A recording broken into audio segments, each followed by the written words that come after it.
This is Money Guide with Mary Sterk from Sterk Financial Services. Now, here's Mary Sterk.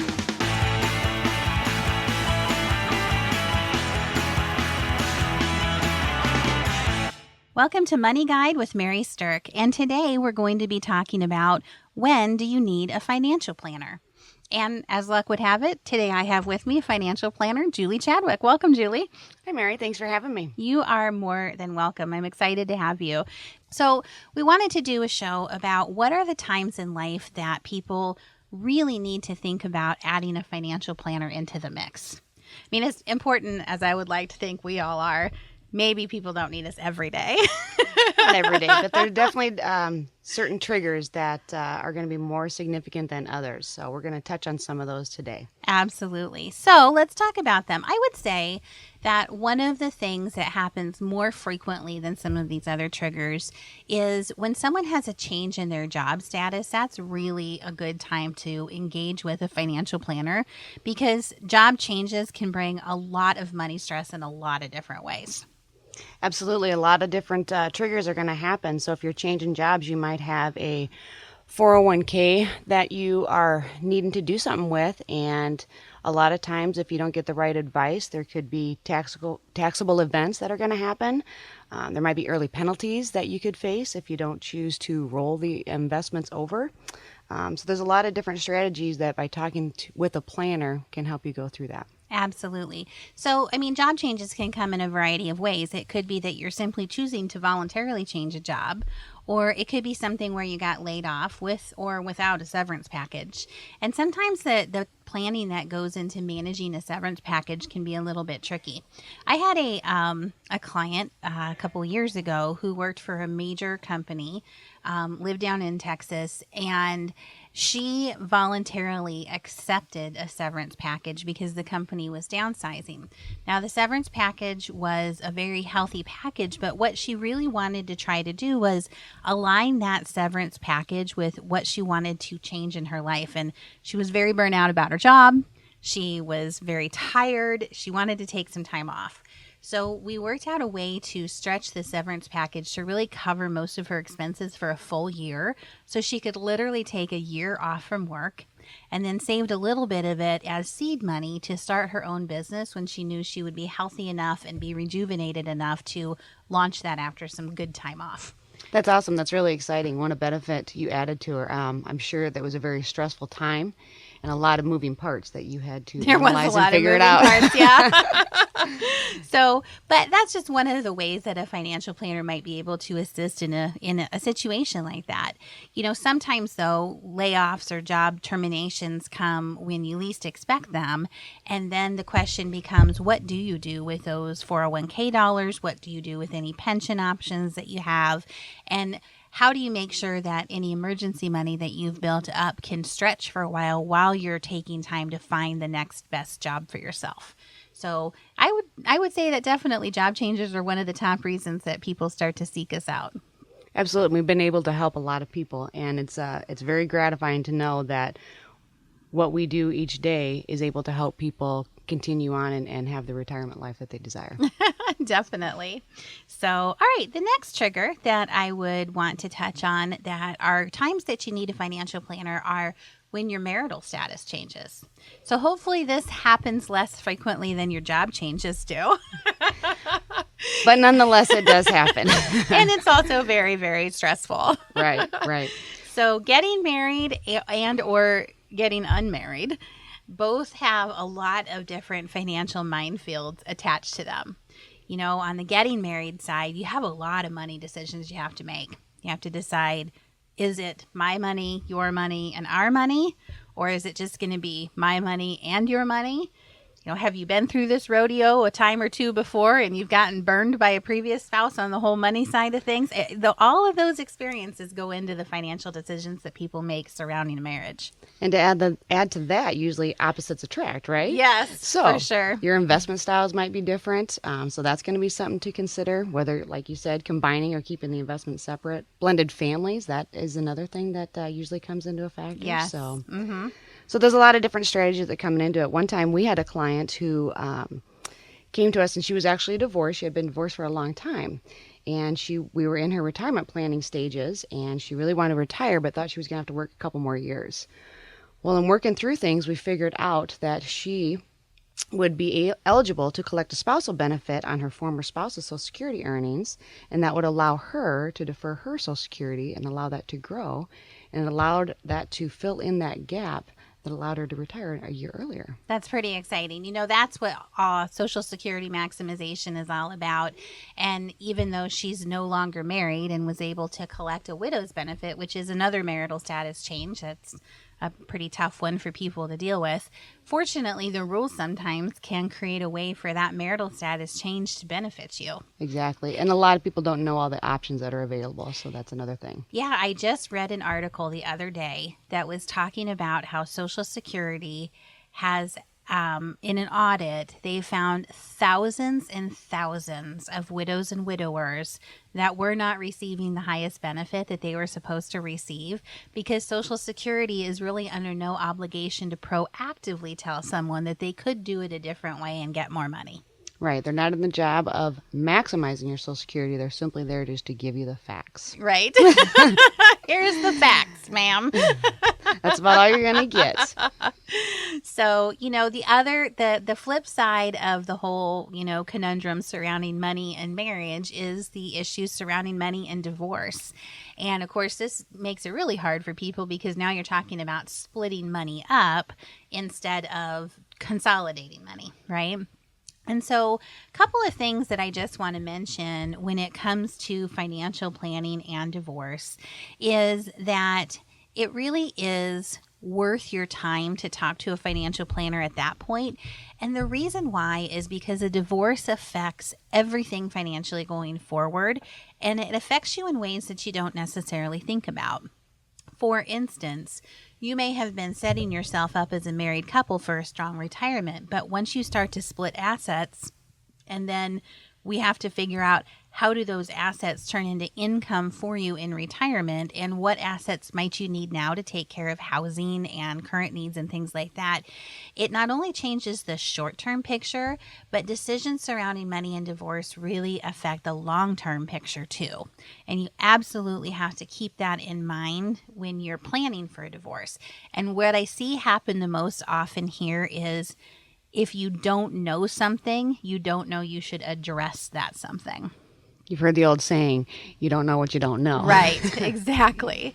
So one of the most common things that people don't know when it comes to planning in a divorce is it's a very smart idea in your divorce decree to consider putting in verbiage about who's responsible for paying for college for the kids. A lot of times people just leave that out entirely. Or if they've saved some money for college, then they address what should happen with that money that's been saved for college. But one of the ways we've seen it done that seems to iron out a lot of the wrinkles is assigning percentages that a parent is responsible for paying right in the divorce decree. So maybe the child is responsible for covering a third, mom is responsible for a third, and dad is responsible for a third. And that way there's just no arguments later, and it's a legal document that says you are responsible for this, so step up and pay the bill, Mr. or Mrs. It's going to take that questioning out and just make it a lot more simpler down the road. It really does. Yeah, it absolutely does. Congratulations to Mary Sterk and the team at Sterk Financial for earning a spot on multiple Forbes lists for 7 years running, including 2018 to 2024 Forbes Best in State Wealth Advisors, 2018 to 2021 Forbes Top Women Wealth Advisors, and 2022 to 2024 Forbes Best in State Women, #1 in South Dakota.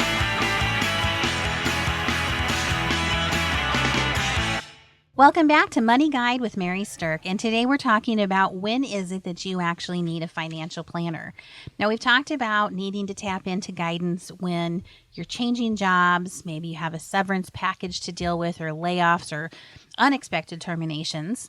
We've also talked about marital status changes and how that really is a time that you might need to seek guidance. And, when I think about it, it kind of makes me feel a little bit like Siri. Like, you need to have guidance and questions. Sometimes I wish there's a button on the phone they could be like, ask Siri, the financial planner. We should add that to our website. There you go. If only it was that easy. I think we'd get quite a few questions. I think you're right. So, Julie, share with us some other times that people really do need to tap into the guidance of a financial planner. Another significant time is obviously entering retirement. Sure. A lot of times people have already had a financial planner. They might have had them for years, had a great relationship with them. They've done, their advisor might have done well for them throughout all the years. They've accumulated wealth, and now they're thinking about transitioning into retirement. The thing is retirement distribution planning is a whole nother ball of wax. That's really true. I mean, I guess I kind of liken it to an art. Saving money is one thing. Right. Spending, it's totally different. When you have this pool of money and you know that that's going to be the pool of money here on out, and you don't have any more chance to grow that since you're not working, it's definitely an art, and it takes a special financial planner. So, if you, like I said, you might have a great relationship with an advisor, but that might be their forte is the accumulation stages, where when you enter into the distribution phases, there's so many more moving parts that you have to take a look at, and that's why you got to make sure that you have the right financial planner to do that. One of the things that you're going to know that your financial planner might have some experience in the distribution side is if they're talking to you about insulating yourself from a particular type of risk that's called sequence of returns risk. And very basically, in a nutshell, that means that if you have negative returns in your retirement portfolio in, say, the first 5 years of retirement, it could possibly create a scenario that you never recover from, and it makes it much more likely that you'd run out of money in retirement versus have enough to carry you through. Now, of course, there's no guarantees that that would happen or wouldn't happen, but sequence of returns risk is a very real thing, and it requires a completely different style of money management on a go-forward basis than just your traditional stocks and bonds or mutual funds in an investment portfolio trying to grow. So if you're thinking about entering the retirement stage and you have a retirement planner, you might want to ask them, what is our strategy for when we move into retirement for setting up distribution and providing an income for us? Right. And if the answer is, well, we'll just back off your level of risk as you get closer to retirement, then you're going to know that that is actually not their forte. Because if that's the generic answer that you get, that means that distribution planning isn't something that they are skilled at. It just means all they're thinking about is, well, if we back off the risk on everything, you're not going to lose as much. And that's different than really good, strong distribution planning. Right. When you have a good financial planner, they're going to be able to allow a solution that helps you secure a steady income that won't be affected by the market conditions, allowing for growth, hedging against inflation. So, you're right. There's a lot of different moving parts. And like Mary said, it's a whole other ball of wax. There's a lot of different things rather than just consolidating risk. So actually, I just wanted to give a shout out to Mary, too, because she does know a little bit about retirement. Forbes says so, too. So Mary just recently got nominated or selected, actually, for Best in the State for financial advisors by Forbes magazine. So it's an awesome, awesome accreditation. Congratulations. Thank you. I'm pretty excited about it, I have to say.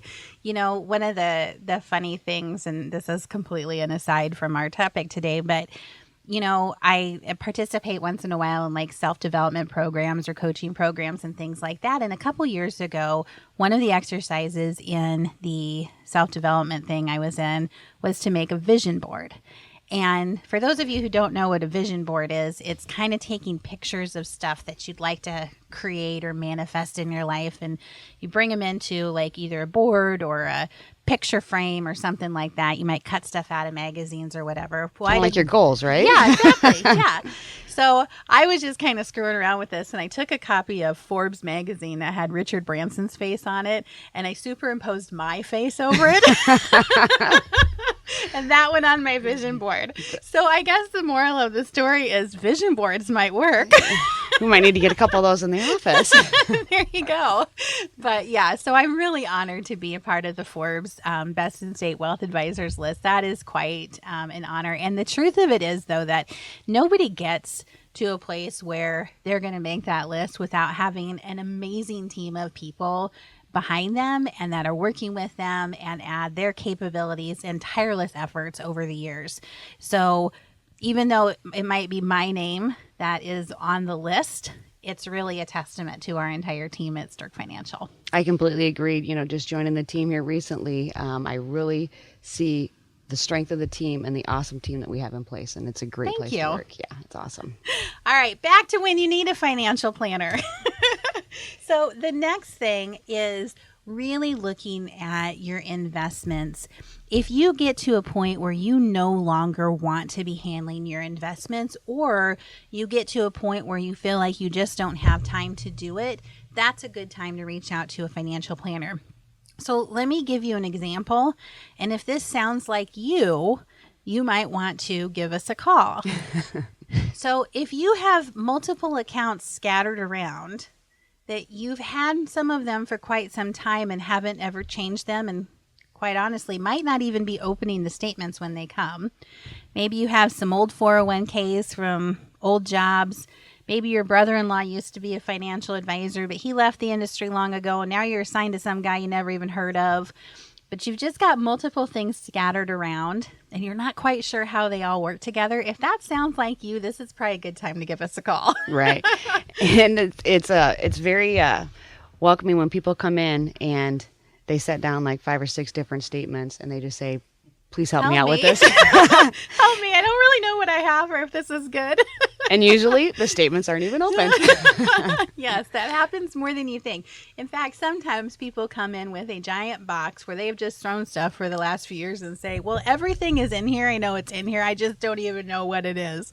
So that might be one extreme, right. But we're okay with that when it happens. We can take that on for you and straighten everything out, consolidate a lot of stuff. And that really is a huge stress reliever and allows you to be able to move on to the next stage in your life without stress or worry. It is a good stress reliever to feel like you have a good handle on it. That right. is accurate.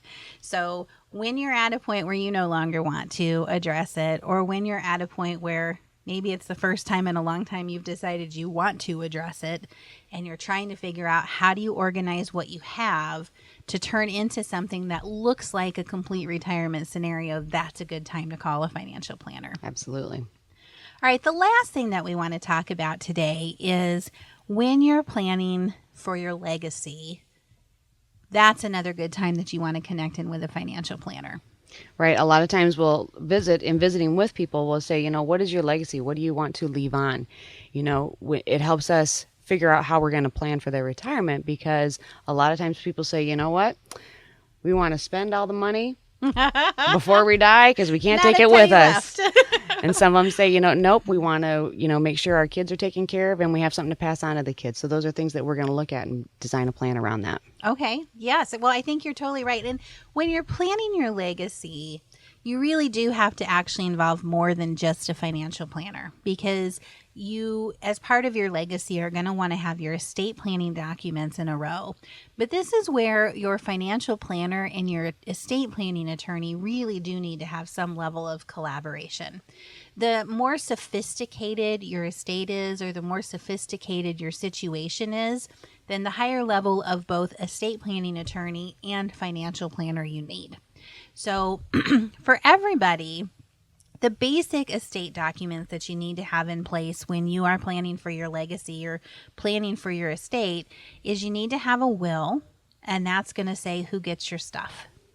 Now, in the absence of that, the state that you live in is going to decide who gets your stuff. And I don't know about you, Julie, but I don't really want the state I live in to have anything to say about it. Right. And it's going to be very public, and it's going to be kind of like laying your laundry out in the front yard. Now, the other two documents that people don't think about having are a financial power of attorney, and that's something that gives someone permission to take care of your financial accounts while you're alive, and only when you get to the point where you're not able to handle them yourselves. And then the third document is a healthcare power of attorney. That's usually broader than the pull the plug, don't pull the plug type of document, but it really is saying, here's who's going to take care of my medical decisions if I'm not in a state that I can do it. Right. And all those tie together because if you have a financial planner that's managing the investments and managing the financial planning aspect of it and your income, and then you have a health-related issue that comes up, maybe the spouse was the person that usually handled everything. Now we need to be able to communicate with the wife. And if you don't have a power of attorney on file, we might not be able to talk to them. Yeah, and if your financial planner has not asked you if you have a will, that should probably be a red flag, because what you do in your investments should coordinate with what you're doing in your estate planning. So the beneficiaries that you put on your accounts, what some people don't realize is those trump the will. So sometimes people will have a beneficiary designation on the account statements, and then they'll say something completely different in their will, thinking the will is going to be what rules the day, and it's not. Nothing's even going to get to the will if you've got beneficiaries on the accounts. Right. And it's very important to update those too. Mm-hmm. As our advice, we usually say you should update them every 5 to 10 years, or at least look at them to make sure things haven't changed. Or if they have changed, you need to update it. So as I'm preaching to the choir and telling all my clients to make sure you update those wills, I happened to pull mine out one day. Well, looks like I don't have my last child in the will. So I had that to, poor little sweetie. I know. So I had to go and update my own. So you think that, maybe you did a long time ago, a lot of things change. And it's good just to review that and make sure that they're updated for you. There you go. It's kind of like the cobbler's children have no shoes. Financial planners are going to look at their own stuff last sometimes too. That's exactly funny.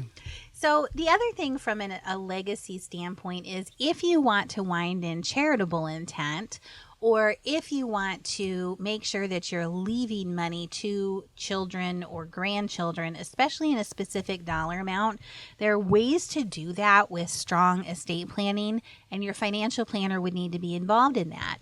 And so if you want to leave $1 million legacy to your children or grandkids, but you want to have strings attached to what they can use it for and how they can get into it and how long it'll last them and things like that, it's totally doable. You just have to have the right collaboration between your attorney and your financial planner. So I hope that you've learned a lot today in the When Do You Need a Financial Planner? We have a seminar coming up for those of you who are approaching the retirement age. If you're 5 to 10 years out from retirement, you might want to think about coming to this.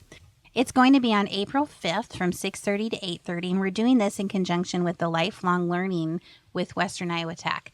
So go out to our website to register for that, and thanks for listening to Money Guide with Mary Sterk. Sterk Financial Services is celebrating 20 years in 2024. The views expressed are not necessarily the opinion of your audio provider and should not be construed directly or indirectly as an offer to buy or sell any securities or services mentioned herein. Investing is subject to risks, including loss of principal invested. Past performance is not a guarantee of future results. No strategy can ensure a profit nor protect against loss. Please note that individual situations can vary. Therefore, the information should only be relied upon when coordinated with individual professional advice. Securities and investment advisory services offered through Osaic Wealth, Inc., member FINRA, SIPC. Insurance offered through Sterk Financial Services, which is not affiliated with Osaic Wealth. Osaic Wealth is separately owned, and other entities and/or marketing names, products, or services referenced here are independent of Osaic Wealth. The rankings for the Forbes Best in State Wealth Advisors list by Shook Research is based on due diligence meetings to evaluate each advisor qualitatively, a major component of a ranking algorithm that includes client retention, industry experience, review of compliance records, firm nominations,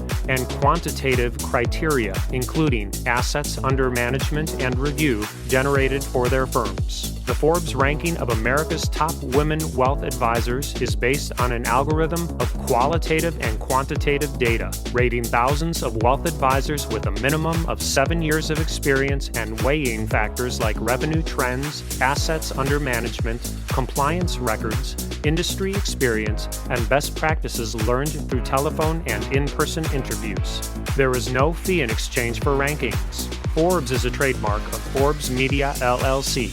All rights reserved. Rankings and recognition from Forbes, Shook Research are no guarantee of future investment success and do not ensure that a current or prospective client will experience a higher level of performance results, and such rankings should not be construed as an endorsement of the advisor.